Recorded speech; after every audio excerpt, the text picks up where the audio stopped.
Hello friends, welcome to our YouTube channel that is IP Trend. और आज की class में हम कंटिन्यू करने वाले हैं हमारा chapter 4 that is importing exporting data between CSV files and data frame. ये हमारी यूनिट 1 का चैप्टर है। आप लोग जानते ही हैं कि हम क्लास 12th इंफॉर्मेटिक प्रैक्टिसेस का सिलेबस कवर कर रहे हैं। हमारी 3 यूनिट्स जो हैं वो कंप्लीट हो चुकी हैं, यूनिट 1, यूनिट 2 और यूनिट 3। यूनिट 1 का जो एक टॉपिक हमारा रिमेनिंग था, import export data between CSV files and data frame, फिलहाल हम वो टॉपिक कवर कर रहे हैं। इसके बाद हमारी सिर्फ एक लास्ट यूनिट बचेगी, दैट इज यूनिट 4। इस चैप्टर में हमने हाफ से ज्यादा जो है वो कवर कर लिया है। सिर्फ कुछ पार्ट हमारा रिमेनिंग है जो आज की क्लास में या फिर आज की क्लास और नेक्स्ट क्लास में हमारा ये चैप्टर जो है वो कवर हो जाएगा। इसके बाद आपका सिर्फ 4th unit that is societal impact of networking वाला टॉपिक जो है वो हमारा बचेगा, और उसके बाद हम क्वेश्चन आंसर राउंड्स और रिवीजन पे आ जाएंगे। इस चैप्टर की 2 वीडियोस ऑलरेडी कंप्लीट हो चुकी हैं। आज ये हमारा 3rd पार्ट है।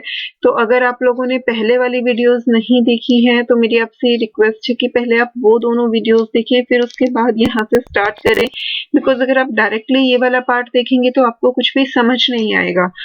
पहले आपके बेसिक्स क्लियर होने चाहिए, उसके बाद ही आपको आगे का पार्ट जो है वो समझ आएगा। क्योंकि हाफ पोर्शन से अगर आप कंटिन्यू करेंगे, ये हमारा पाइथन का कोडिंग वाला पार्ट है जो कि बीच से समझ आना बहुत डिफिकल्ट होता है। थ्योरेटिकल पोर्शन में हम कॉप अप कर लेते हैं कि हमने मिडल से भी स्टार्ट किया तो इट्स ओके, वो थ्योरेटिकल पार्ट है, हम कर लेते हैं। बट जहाँ कोडिंग की बात होती है, प्रैक्टिकल पार्ट की बात होती है, वो हमें हमेशा बेसिक कॉन्सेप्ट से ही स्टार्ट करना पड़ता है। लास्ट क्लास में अगर आप लोगों को याद हो तो मैंने इसी एग्जाम्पल पे छोड़ा था। ये एग्जाम्पल मैंने आप लोगों को बताया भी था और मैंने आपको बोला था कि आपको कमेंट्स में मुझे इसका आंसर प्रोवाइड करना है कि ये जो एरर है वो क्यों आ रहा है। यहाँ पे आप लोगों के सामने कोड गिवन है और इस कोड को जब एग्जीक्यूट कर रहे हैं तो आपको ये एरर मिल रहा था, दैट इज एट्रीब्यूट एरर। तो ये एरर किस रीजन की वजह से मिल रहा था, वो रीजन आपको मुझे बताना था। तो चलिए सबसे पहले इसे एग्जाम्पल से स्टार्ट करते हैं। पहले मैं ये एग्जाम्पल एक्सप्लेन करती हूँ, उसके बाद हम जो है आगे का पार्ट कंटिन्यू करेंगे। अगेन मैं सेम चीज आपको रिपीट कर रही हूँ कि जब भी आप वीडियो देखते हैं तो अगर आपको कहीं भी कोई भी डाउट आता है, कोई भी चीज समझ नहीं आती है, तो आप अपने डाउट्स जो हैं वो कमेंट करके पूछ सकते हैं। साथ ही साथ कमेंट्स में मुझे अपना फीडबैक भी जरूर दीजिए कि आपको वीडियो समझ आ रही है या नहीं आ रही है। और हाँ, अगर अभी तक चैनल सब्सक्राइब नहीं किया है तो जल्दी से उसे सब्सक्राइब कर लीजिए, बेल आइकन प्रेस कीजिए ताकि हर वीडियो की नोटिफिकेशन आपको मिलती रहे।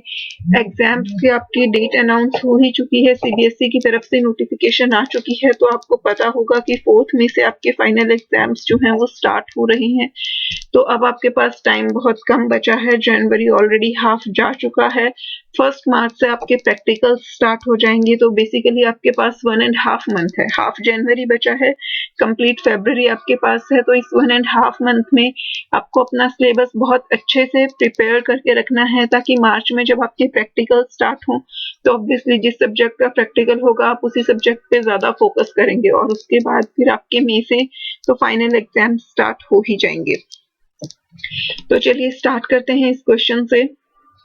Following program code is creating a data frame from compresol.csv file shown below।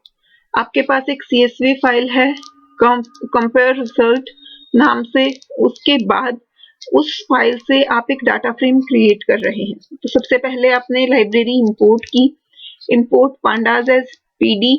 उसके बाद आपने डाटा फ्रेम क्रिएट किया, डाटा फ्रेम का नाम आपने रखा cdf।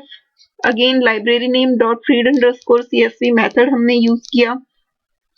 फिर हमने ये फाइल का पाथ प्रोवाइड किया जहां पर हमारी comresult.csv फाइल स्टोर्ड है, जहां से हमें इस CSV फाइल को रीड करना है। तो ये पाथ हमने दिया।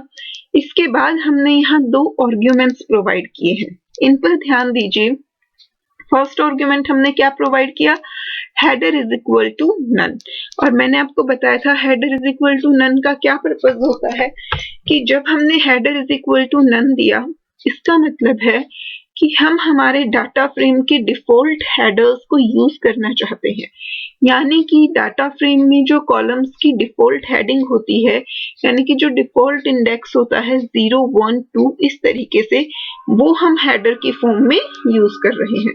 तो ये जो CDF हमारा डाटा फ्रेम बनेगा, इस डाटा फ्रेम में हमारे कॉलम्स की हेडिंग क्या होंगी? 0, 1, 2।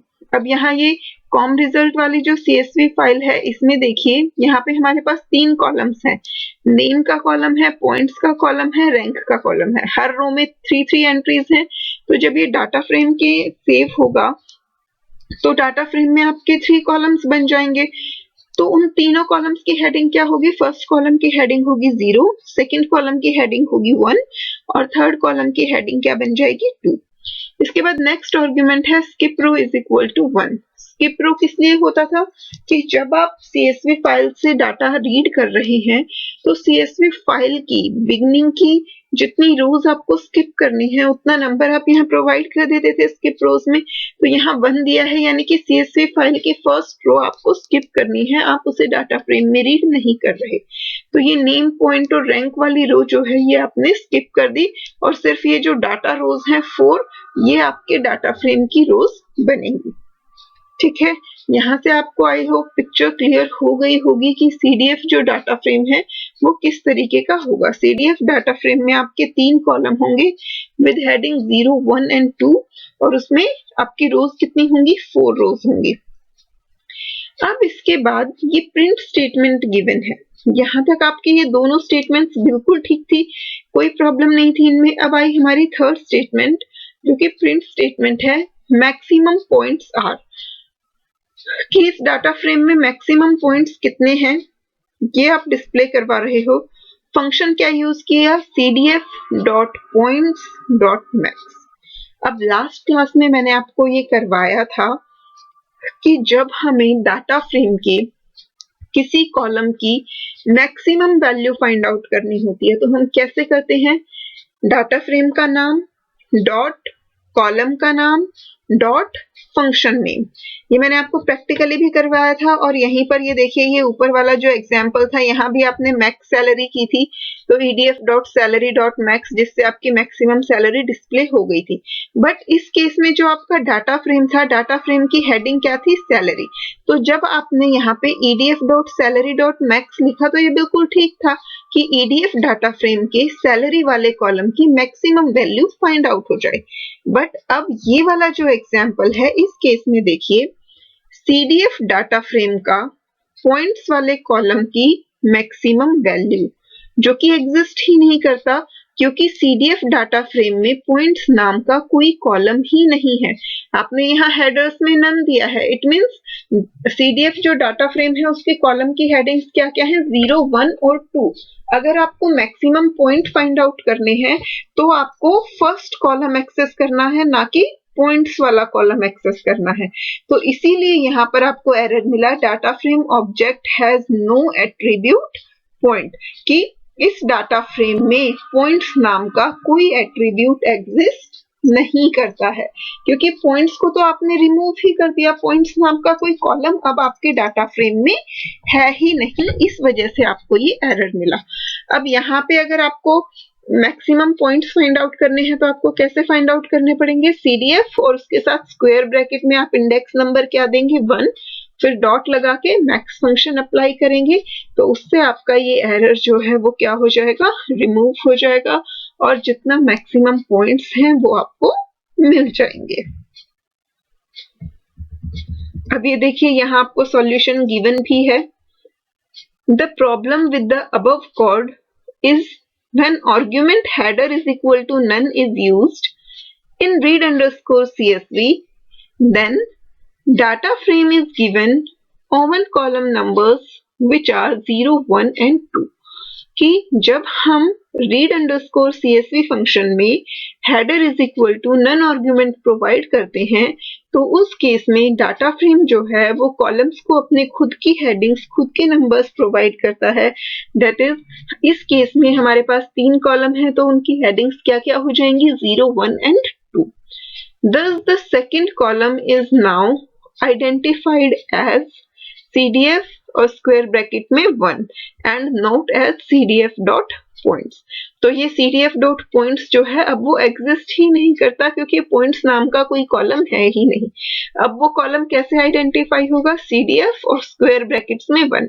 अब यहाँ पे कुछ बच्चों को ये कंफ्यूजन हो रही होगी कि यहाँ तो CDF डॉट पॉइंट्स लिखा था और यहाँ CDF स्क्वायर ब्रैकेट में 1 लिखा है। तो डाटा फ्रेम का चैप्टर मैंने आपको बहुत डिटेल में करवाया है। वीडियो का लिंक आपको डिस्क्रिप्शन बॉक्स में गिवन है। डाटा फ्रेम के कॉन्सेप्ट्स अगर आपको क्लियर नहीं है तो आपके लिए फर्स्ट यूनिट बहुत डिफिकल्ट हो जाएगी। फर्स्ट यूनिट जो है वो एग्जाम में आपकी 25 मार्क्स की आ रही है, जो कि काफी लार्ज पोर्शन होता है। हालांकि अगर आपको कोडिंग समझ नहीं आती है then you can skip this, कि आउट ऑफ 70 अगर आपको बिल्कुल ही कोडिंग नहीं आती है तो आपको इसमें टाइम वेस्ट नहीं करना चाहिए। बट अगर आप उस चीज को समझ सकते हैं तो 25 मार्क्स बहुत स्कोरिंग होते हैं और आईपी में, कंप्यूटर साइंस में मार्क्स स्कोर करना बहुत इजी होता है अगर आप थोड़ा सा ध्यान से पढ़ाई करें। एक बार कॉन्सेप्ट समझ लिया उसके बाद वो चीज बहुत इजी होती है, जो कि आपकी परसेंटेज इंक्रीज करने में बहुत हेल्पफुल होती है। तो डाटा फ्रेम के कॉन्सेप्ट्स आपको क्लियर होने चाहिए। ये कॉन्सेप्ट आपको वहां पे मैंने बहुत डिटेल में करवाया हुआ है। आप कमेंट्स में मुझे जरूर बताइए कि दोनों में डिफरेंस क्या है। ऑल्दो मैं आपको एक बार हिंट भी दे ही देती हूँ ताकि जिन स्टूडेंट्स ने नहीं किया है उन्हें ज्यादा एट प्रेजेंट उन्हें एकदम से पैनिक ना हो। जब हमारे पास कॉलम्स की हेडिंग्स जो है वो नेम्स की फॉर्म में होती हैं, स्ट्रिंग्स की फॉर्म में होती हैं, तो आप उन्हें डॉट के साथ एक्सेस कर सकते हो। लेकिन जब आपके पास इंडेक्स नंबर होते हैं तो इंडेक्स नंबर को आप डॉट की हेल्प से एक्सेस नहीं कर सकते। इंडेक्स नंबर के केस में आपको स्क्वायर ब्रैकेट्स ही यूज करने पड़ते हैं। So if we change the last line of the code as follows, then program will run and give the output as shown below. तो जो अभी लास्ट एग्जाम्पल का जो कोड था, अगर उसमें हम ये लास्ट लाइन चेंज कर देंगे तो हमारा जो प्रोग्राम है वो सक्सेसफुली रन होगा और हमारा आउटपुट भी जो है वो करेक्ट आएगा। तो लास्ट लाइन वही प्रिंट स्टेटमेंट थी। प्रिंट हमें क्या करना है? Maximum points are CDF square brackets में 1 डॉट मैक्स। तो CDF dot points dot max की जगह हमें क्या करना है? CDF with square brackets 1 dot max function. और जब आप इसे एग्जीक्यूट करेंगे तो आपका प्रोग्राम बिल्कुल सक्सेसफुली रन होगा और ये जो है वो आपका आउटपुट डिस्प्ले हो जाएगा। पहले आपका डाटा फ्रेम डिस्प्ले हो गया है। डाटा फ्रेम ऑल्दो आपने प्रिंट नहीं करवाया है, अगर आपको ये डाटा फ्रेम प्रिंट करवाना है तो आपको डाटा फ्रेम के लिए भी प्रिंट स्टेटमेंट जो है वो देनी होगी। तो यहाँ पे आपके 3 कॉलम्स हैं 0, 1 एंड 2 और उसमें जो डाटा रोज थी वो 4 डाटा रोज थी 0, 1, 2 एंड 3 और लास्ट में जो है वो मैक्सिमम पॉइंट्स हमारे डिस्प्ले हो गए हैं ये वाले की मैक्सिमम पॉइंट्स आर 5100, क्योंकि ये जो सेकंड कॉलम था पॉइंट्स वाला जो कॉलम था इसकी जो मैक्सिमम वैल्यू है वो क्या है? 5100 है। तो इस तरीके से हमें एरर्स पे थोड़ा सा फोकस करना चाहिए। जो एरर मैसेज हमें मिल रहा है हमें उसे अच्छी तरह रीड करना चाहिए कि एक्चुअल में जो एरर है वो क्या आ रहा है और उसके बाद ही जो है वो हमें अपने करेक्शन स्टार्ट करनी चाहिए। Now next is reading specified number of rows from CSV file. अभी पहले हमने पढ़ा था कि अगर जब हम CSV फाइल से डाटा रीड कर रहे हैं तो हमें अगर कुछ रोज को स्किप करना है तो उसके लिए हम क्या करेंगे? उसके लिए हमने स्किप रोज आर्गुमेंट पढ़ा। स्किप रोज आर्गुमेंट में आप एक पर्टिकुलर इंटीजर भी दे सकते हैं। इंटीजर के केस में क्या होता है कि जो आपने वैल्यू प्रोवाइड की बिगिनिंग की उतनी रोज हमारी CSV फाइल की क्या होती हैं? स्किप हो जाती हैं।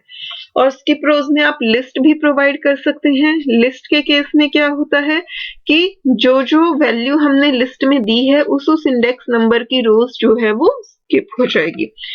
बट ये तो हो गया स्किप का कॉन्सेप्ट कि अगर हमें कोई पर्टिकुलर रो या कुछ particular number of rose CSV file के स्किप करनी है। बट अगर क्वेश्चन आपके सामने ये आता है कि आपको कुछ पर्टिकुलर रोज ही रीड करनी है तो उसके लिए हम क्या करेंगे? उसके लिए हमारे पास आर्गुमेंट होता है n रोज आर्गुमेंट। स्किप करने के लिए स्किप रोज और पर्टिकुलर नंबर ऑफ रोज को रीड करने के लिए n rows. So given argument n rows is equal to integer in read underscore CSV function will read the specified number of rows from the CSV file. जो भी हम यहाँ n रोज की value provide करेंगे, CSV file से उतनी ही lines जो है वो रीड होंगी और बाकी की लाइंस को वो इग्नोर कर देगा, बाकी की लाइंस को रीड नहीं करेगा। फॉर एग्जाम्पल यहाँ देखिए, एक डाटा फ्रेम क्रिएट किया DF6, उसके बाद ऑब्वियसली डाटा फ्रेम क्रिएट करने के लिए आपको लाइब्रेरी पहले इंपोर्ट करनी होगी, वो ऑलरेडी हमारी इंपोर्टेड है। हमारे पास mydata.csv फाइल हमने प्रीवियस एग्जांपल्स में यूज की है, हम उसी को यहाँ पर यूज कर रहे हैं। एक्चुअल में जो mydata.csv फाइल थी उसमें आपका ये वाला डाटा जो है वो स्टोर था, जो आपको यहाँ पे शो किया गया है। ये आपकी mydata.csv फाइल का स्क्रीनशॉट इन्होंने यहाँ पे लगाया हुआ है, जिसमें टोटल कितनी रोज हैं, 5 रोज हैं। तो जब हम इस CSV फाइल को रीड कर रहे हैं, pd.read_csv, हमने फाइल का पाथ प्रोवाइड किया c://data/mydata.csv। इसके बाद हमने आर्गुमेंट प्रोवाइड किया नेम्स, यानी कि हमें अपने कॉलम्स की क्या क्या हेडिंग्स चाहिए वो हमने प्रोवाइड किया। तो कॉलम की हेडिंग्स हो गई roll number, name and surname. क्योंकि इस CSV फाइल में कोई कॉलम हेडिंग्स गिवन नहीं थी, तो इसलिए हमने यहाँ पे कॉलम्स के लिए खुद से हेडिंग्स जो हैं वो सिलेक्ट कर ली। अब इसके बाद हमने आर्गुमेंट दिया n rows is equal to 3। n rows is equal to 3 का मतलब क्या हो जाएगा कि जो ये mydata.csv फाइल है, इस CSV फाइल की सिर्फ और सिर्फ बिगनिंग की 3 रोज ही रीड होंगी, बाकी रोज को वो इग्नोर कर देगा। तो इस केस में देखिए, बिगनिंग की 3 रोज कौन कौन सी थी, ये वाली 3 रोज थी, रोल नंबर 1, रोल नंबर 2 और रोल नंबर 3। इन्हीं तीनों रोल नंबर्स की डिटेल्स जो हैं वो हमारे डाटा फ्रेम में स्टोर हो गई। कॉलम हेडिंग्स क्या क्या बन गई, रोल नंबर, नेम और सरनेम, क्योंकि यही जो वैल्यूज थी वो हमने यहाँ पर प्रोवाइड की थी। Using n rows argument, you can extract top rows, bottom rows and middle rows too if you use it with head function or tail function as our following example is doing। n rows की help से अभी जो आपने देखा उस case में तो आपको सिर्फ यही लग रहा है कि n rows के केस में हम सिर्फ और सिर्फ बिगनिंग की 3 रोज को ही जो है एक्सट्रैक्ट कर सकते हैं, बट ऐसा नहीं है। डाटा फ्रेम में आपने हेड और टेल फंक्शंस पढ़े हैं, तो हेड और टेल फंक्शन की हेल्प से हम डाटा फ्रेम से हम CSV फाइल से बिगनिंग की रोज, बॉटम रोज, मिडल रोज सब एक्सट्रैक्ट कर सकते हैं। सिर्फ हमें उन फंक्शंस को थोड़ा सा वाइजली यूज करने की जरूरत होती है, जो कि नेक्स्ट एग्जांपल से आपको क्लियर हो जाएगा। इसका प्रैक्टिकल मैं अभी आपको एक साथ करके दिखाती हूँ, क्योंकि डाटा फ्रेम वाला पार्ट जो है ये वाला n rows का एग्जाम्पल नेक्स्ट भी इसी से रिलेटेड है, तो ये एग्जाम्पल भी एक बार आप देख लीजिए, फिर मैं आपको n rows का प्रैक्टिकल जो है वो करके दिखाती हूँ। ये एग्जाम्पल जो है, consider the employee.csv file used in example 1। Example 1 में जो थी वो हमारे पास employee.csv फाइल थी, मैं आपको एक बार दिखा देती हूँ।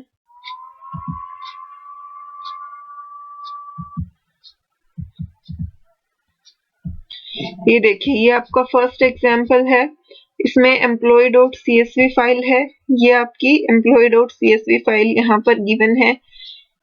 इसी फाइल को हमें यूज करना है। इस फाइल में हेडिंग्स देखिए, एम्प्लॉय नंबर, नेम, डेजिग्नेशन और सैलरी है। इसमें डाटा रोज कितनी है, 5 डाटा रोज हैं, उनके एम्प्लॉय नंबर, नेम, डेजिग्नेशन और सैलरी जो है गिवन है। इसी एग्जाम्पल को यूज करके जो है हमें करना है। हमारा एग्जाम्पल जो है,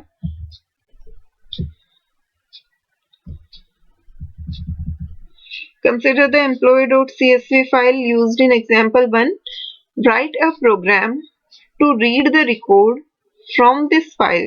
हमें एक प्रोग्राम लिखना है जिसकी हेल्प से हम इस CSV फाइल यानी कि employee.csv फाइल से रिकॉर्ड्स को रीड करेंगे, इन डाटा फ्रेम, उन्हें डाटा फ्रेम के अंदर स्टोर करेंगे and print the middle row stored in the CSV file.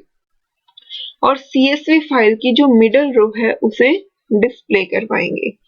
तो यहाँ पे हमें पहले वाला पार्ट जो है वो बहुत इजी है कि हमें employee.csv फाइल को रीड करके डाटा फ्रेम में राइट करना है, बट उसके बाद जो हमें क्वेश्चन गिवन है कि हमें मिडल रो डिस्प्ले करवानी है, उसके लिए जो है हमें चेंजेस करने पड़ेंगे। ठीक है, इसके लिए हमें क्या करना पड़ेगा, जो हमने अभी अभी फंक्शन पढ़ा nrows उसे हम यूज करेंगे। हमें मिडल रो चाहिए। अभी मैंने आपको दिखाया था employee.csv फाइल में टोटल कितनी रोज थी, 5 रोज थी। तो 5 रोज में से जब हमें मिडल रो चाहिए तो वो मिडल रो हमें कैसे मिलेगी, तो हमें ये सोचना है कि हम क्या कर सकते हैं। अब लाइंस का जब भी क्वेश्चन आता है आपके पास दो ही आर्गुमेंट आते हैं, या तो स्किप रोज या फिर एन रोज। अब स्किप रोज के केस में आप कैसे कर सकते हैं, हालांकि इस क्वेश्चन को आप स्किप रोज यूज करके भी कर सकते हैं, और मैं आपको ये क्वेश्चन होमवर्क के लिए दे रही हूँ। फिलहाल मैं आपको एन रोज से करवा रही हूँ, ऑल्दो मैं अभी आपको स्किप रोज से ये एक्सप्लेन करने वाली थी, बट ओके आपके सामने एन रोज वाला पोर्शन ऑलरेडी खुला हुआ है, तो हम एनरोज से अभी इसे एक्सप्लेन करेंगे, लेकिन स्किप रोज वाला आपके लिए होमवर्क है जो कि मैं आपको नेक्स्ट क्लास में बताऊंगी, but try to solve it and answer give your answers in the comment. एनरोज से हम इसे कैसे करेंगे वो मैं आपको बताती हूँ। हमें क्या करना है, मिडल रो चाहिए, तो अब मिडल रो कैसे करेंगे, एनरोज की हेल्प से हम बिगिनिंग की रोज को रीड कर सकते हैं। तो एन रोज से हम क्या करेंगे कि हमें थर्ड रो चाहिए, तो हमने बिगनिंग की 3 रोज को रीड कर लिया। अब जब हमने बिगनिंग की 3 रोज को रीड कर लिया, उसके बाद अब हमें जो चाहिए थी वो हमारी लास्ट रो बन गई, क्योंकि सीएसवी फाइल की 3 रोज को जब हमने रीड करके डाटा फ्रेम में स्टोर किया, तो जो सीएसवी फाइल की मिडल रो थी, थर्ड रो, यानी कि वो अब हमारे डाटा फ्रेम की कौन सी रो बन गई, लास्ट रो बन गई। तो डाटा फ्रेम की लास्ट रो रिट्रीव करना हमारे लिए बहुत इजी होता है with the help of tail function. Tail function की हेल्प से हम लास्ट रो को इजीली एक्सट्रैक्ट कर सकते हैं। अब मैं आपको स्किप रोज के लिए एक हिंट देती हूँ। अगर आप इसे स्किप रोज की हेल्प से करते हैं तो उस केस के अंदर आप हेड फंक्शन यूज कर सकते हैं। तो एक बार ट्राई कीजिए, इवन बिना हेड फंक्शन के भी आप स्किप रोज की हेल्प से मिडल रो को डिस्प्ले कर सकते हैं। Just try it once. We shall load the top 3 rows in a data frame। हम क्या करेंगे, पहले CSV फाइल की जो बिगिनिंग की 3 रोज है, टॉप 3 रोज है, उन्हें डाटा फ्रेम में लोड कर लेंगे। As there are only 5 rows in the data frame, जो employee.csv फाइल थी उसमें एक्चुअली टोटल कितनी रोज हैं, 5 रोज है। तो 5 रोज की मिडिल रो क्या होगी, थर्ड रो। तो हम क्या कर लेंगे, बिगिनिंग की 3 रोज ले लेंगे and then display the bottom row from the data frame. और उसके बाद जब डाटा फ्रेम में हमने टॉप 3 रोज ली है, तो डाटा फ्रेम की जो सबसे लास्ट रो बन गई वो कौन सी बन गई, जो सीएसवी फाइल की थर्ड रो थी, मिडल रो थी, which will be the middle row we require. तो उस रो को हम डिस्प्ले करवा देंगे। इसके लिए कोडिंग हमें क्या करनी है, सिंपली सबसे पहले पांडास लाइब्रेरी को इंपोर्ट किया, इंपोर्ट पांडास एज पीडी। उसके बाद डाटा फ्रेम क्रिएट किया, empdf के नाम से हमने डाटा फ्रेम क्रिएट किया। डाटा फ्रेम क्रिएट करने के लिए अगेन सेम वही function, library name dot read underscore csv function, brackets में हमने फाइल का पाथ प्रोवाइड किया जहां हमारी employee.csv फाइल स्टोर्ड है। उसके बाद हमने आर्गुमेंट क्या दिया, nrows इज इक्वल टू 3, क्योंकि हमें उस CSV फाइल की सिर्फ और सिर्फ बिगिनिंग की 3 रोज को ही रीड करना है।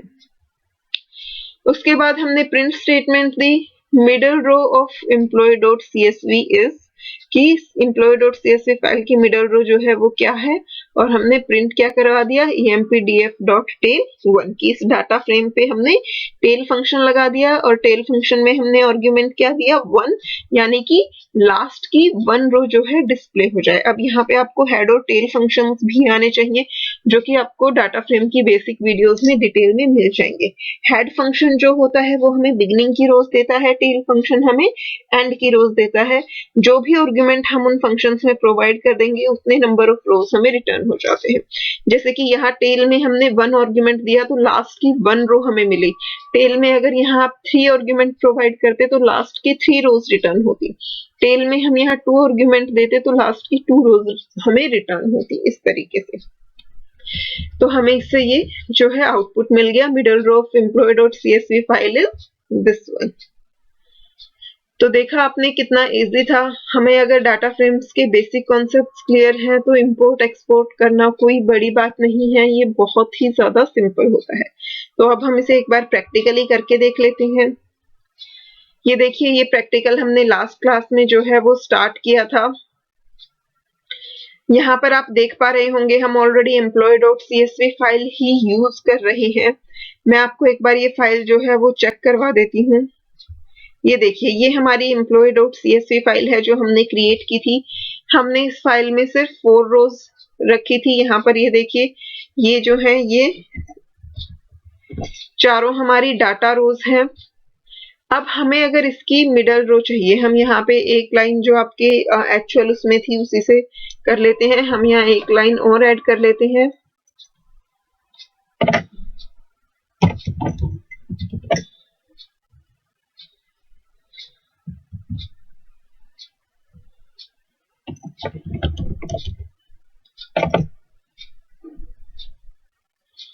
ये हमारी 5 रोज हो गई हैं इसमें। और अब यहाँ पे हमारी मिडल रो कौन सी है? ये वाली जो है ये हमारी मिडल रो है। तो इससे हमें पहले डाटा फ्रेम क्रिएट करना है और फिर हमें इस मिडल रो को प्रिंट करवाना है। अब यहाँ पे हम एक नई फाइल क्रिएट कर लेते हैं ताकि आप लोगों को कोई कंफ्यूजन ना हो।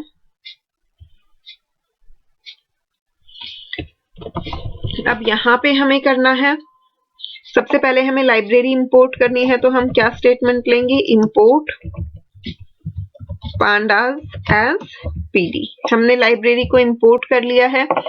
इसके बाद हमें डाटा फ्रेम क्रिएट करना है। डाटा फ्रेम का नेम हम ले लेते हैं df। df is equal to library name dot read underscore csv function.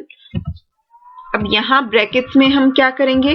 सबसे पहले हम देंगे फाइल का पाथ, जहाँ पे हमारी employee.csv फाइल जो है वो स्टोर्ड है। अब मैंने ऑलरेडी लास्ट प्रैक्टिकल में ये यूज किया था और वहां आपको समझाया भी था कि ये पाथ हमने कैसे लिया है। तो अभी मैं फिलहाल डायरेक्टली इस पाथ को यहाँ से क्या करूंगी? कॉपी कर लूंगी। ये पाथ हम कैसे एक्सट्रैक्ट करते हैं ये मैंने आपको फर्स्ट और सेकंड दोनों पार्ट्स में बहुत डिटेल में एक्सप्लेन किया है। तो आप इसे अच्छे से समझिए कि ये डबल स्लैश क्यों यूज हो रहे हैं और ये पाथ हम कैसे कॉपी कर पाते हैं। जहां हमने अपनी employee.csv फाइल क्रिएट की है वहीं से आप डायरेक्टली पाथ को कॉपी कर सकते हैं। अब फाइल पाथ हमने प्रोवाइड कर दिया, इससे ये फाइल जो है रीड हो जाएगी। बट जब ये फाइल इस डाटा फ्रेम में रीड होगी तो पहले मैं आपको एक बार ये करके ही दिखा देती हूँ। हम डायरेक्टली अगर इसे प्रिंट करते हैं,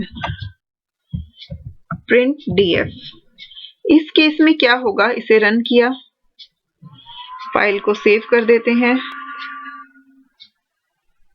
और ये देखिए ये आपका आउटपुट आ गया। ये आपका जो है आउटपुट है। इस केस में हमारी सारा जो CSV फाइल का डाटा था वो डाटा फ्रेम में स्टोर हो गया। अब हमें मिडल रो एक्सट्रैक्ट करने में फिर से प्रॉब्लम होगी।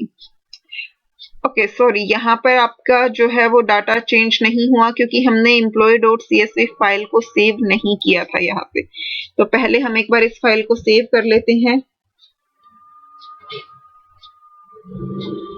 ये फाइल जो है हमने सेव कर दी। इसके बाद हम अब इसे दोबारा से रन करके देखते हैं। ये देखिए अब आपके डाटा में कितनी रोज आ गई? 5 रोज। तो आपको ये चीज भी ध्यान रखनी है, हमने employee.csv फाइल में जब चेंजेस किए अगर हमने उन्हें वहां सेव नहीं किया था तो वो यहाँ पर जो है शो नहीं हो रहे थे। जब हमने उन्हें सेव किया उसके बाद ही वो यहाँ पर चेंजेस शो हुए हैं जो लास्ट लाइन हमने ऐड की थी। अब यहाँ से तो हमें मिडल रो एक्सट्रैक्ट करना बहुत डिफिकल्ट होगा। तो इसके लिए हमें क्या करना पड़ेगा? हमने जो अभी अभी एक नया आर्ग्यूमेंट पढ़ा था nrows, हम उस आर्ग्यूमेंट को यूज करेंगे। तो यहाँ पर हम nrows आर्ग्यूमेंट यूज करेंगे। nrows इज इक्वल टू, हमें क्या करना है? हमें मिडल रो चाहिए। मिडल रो कौन सी है? ये वाली, यानी कि जो थर्ड रो है डाटा फ्रेम की हमें वो चाहिए। तो हम क्या करेंगे? हम यहाँ पर आर्ग्यूमेंट प्रोवाइड कर देंगे 3। इससे क्या होगा कि हमारे डाटा फ्रेम में सिर्फ और सिर्फ 3 रोज जो हैं वो डिस्प्ले होंगी। तो एक बार हम पहले इसे रन करके आपको डाटा फ्रेम शो करते हैं। अब देखिए जब आपने nrows इज इक्वल टू 3 दिया तो आपकी CSV फाइल की बिगिनिंग की 3 रोज ही जो हैं वो रीड हुई। ओके, अब हमें क्या करना है, हमें तो सिर्फ मिडल रो डिस्प्ले करवानी है, हमें ये तीनों रोज डिस्प्ले नहीं करवानी।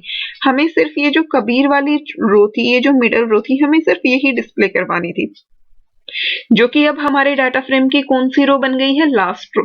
लास्ट रो को रिट्रीव करना हमारे लिए बहुत इजी होता है। लास्ट रो को रिट्रीव करने के लिए हमें क्या करना है, टेल फंक्शन यूज करना है, और आर्ग्यूमेंट में हम क्या देंगे, 1, क्योंकि हमें लास्ट की सिर्फ और सिर्फ फर्स्ट रो चाहिए। तो इसे हम रन करेंगे। तो ये देखिए, अब इससे आपको सिर्फ और सिर्फ उस CSV फाइल की मिडल रो जो है वो रिट्रीव हो गई। आप इसे मैसेज को थोड़ा सा अच्छे से डिस्प्ले कर सकते हैं। आप इससे पहले एक और प्रिंट स्टेटमेंट दे सकते हैं, प्रिंट,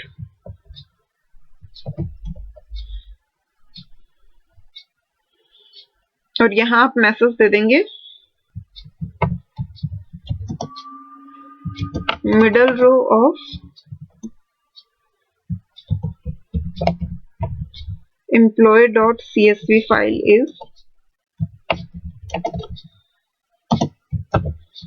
और अब हम इसे रन कर देते हैं।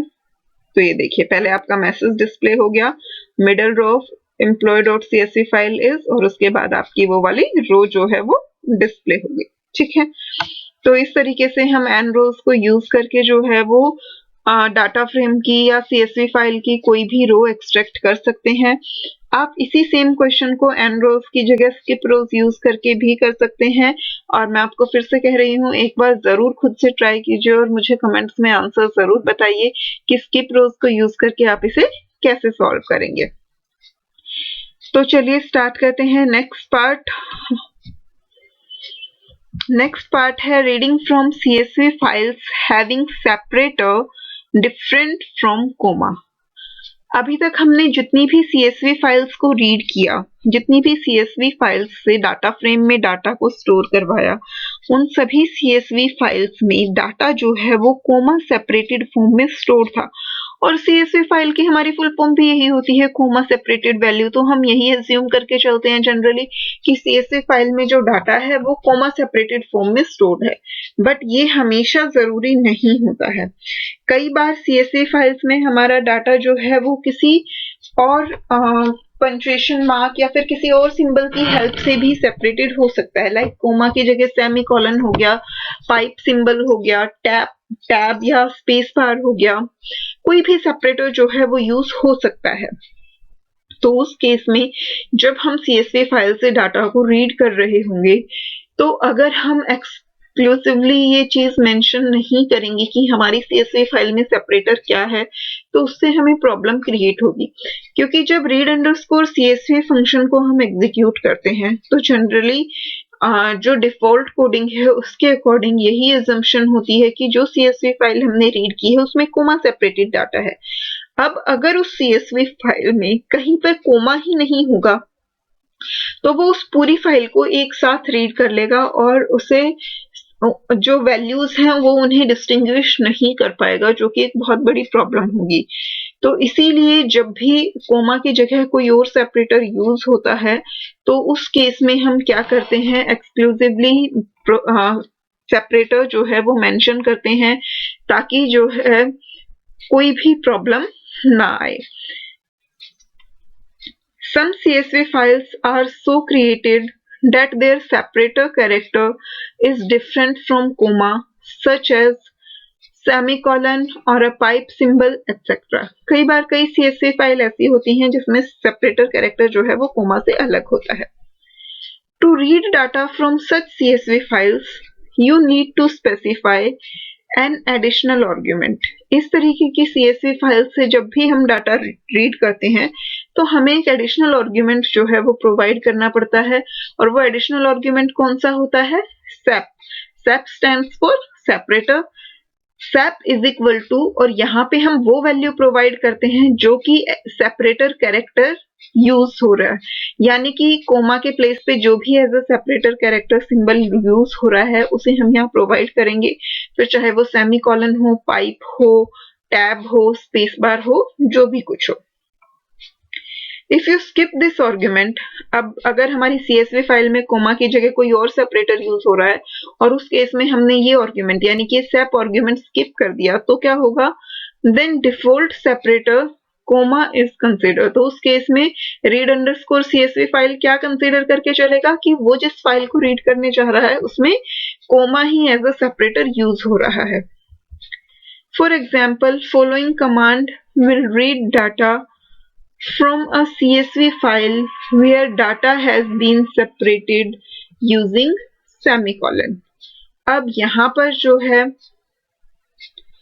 हम एक फाइल से डाटा रीड करने जा रहे हैं जिसमें हमारा डाटा जो है वो CSV फाइल में किस फॉर्मेट में स्टोर्ड है, ये हमारा स्टोर्ड है सेमीकोलन सेपरेटेड फॉर्म में।